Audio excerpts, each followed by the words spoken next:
अन्न व औषध प्रशासनाने आजपर्यंतची सर्वात मोठी कारवाई दिनांक 4 जुलै रोजी केली. पुणे मंचर येथे केलेल्या कारवाईत 6 जिल्ह्यातील मोठे रॅकेट समोर आले. कृत्रिम दूध निर्मितीच्या संशयातून या प्रकरणात एकूण 26 संशयित आरोपींवर गुन्हे दाखल झाले. त्याचे धागेदोरे अहिल्यानगर पर्यंत पोहोचले आहेत. या कारवाईमुळे भेसळखोरांचे कंबरडेच मोडले आहे. हाती आलेल्या माहितीनुसार 26 आरोपींपैकी राहुरी तालुक्यातील 3 तर वाळकीचा 1 अशा 4 जणांवर गुन्हे दाखल आहेत. राहुरी तालुक्यातील टाकळीमिया मोरेवाडी येथील प्रमोद घोरपडे, सोनगाव सातरळ येथील प्रकाश कडू, राहुरी तालुक्यातील अजित कारंडे, नगर तालुक्यातील वाळकी येथील शुभम गिरवले यांचा समावेश असल्याचे समजले. दिनांक 4 जुलै 2026 रोजी दुपारी मंचरच्या नौका डिस्ट्रीब्युटर येथे छापा टाकण्यात आला. सुशांत हिंगे यांच्या गोदामामध्ये आणि गाडीमध्ये दूध भेसळीसाठी वापरल्या जाणाऱ्या वेगवेगळ्या पावडर व काही रसायने आढळून आली.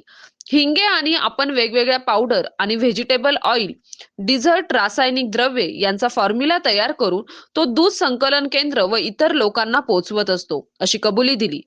नंबर 1 आरोपी हेमंत टेके अकलूज हा पावडर पुरवठादार आहे. भिवंडीचा संजोग यादव हा केमिकल पुरवठादार होता.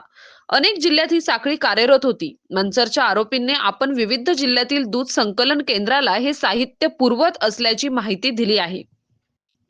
त्यानुसार दिनांक 5 जुलै 2026 रोजी अहिल्यानगर जिल्ह्यात व राहुरी तालुक्यात विविध ठिकाणी मंचर पोलिसांनी स्थानिक अन्न व औषध प्रशासनाने छापे टाकले. यावेळी वेगवेगळे साहित्य जप्त करणे एवढेच नव्हे तर आर्थिक व्यवहार आणि डिजिटल पुरावे हे देखील तपासले गेल्याचे समजले.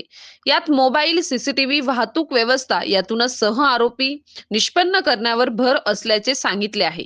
सर्व आरोपींनी संगनमत करून विषारी रासायनिक पदार्थ वापरून असुरक्षित व आरोग्यास घातक अन्न, कृत्रिम बनावट दूध तयार करून साठवणूक, वाहतूक, विक्री करून व सामान्य जनतेची फसवणूक केली.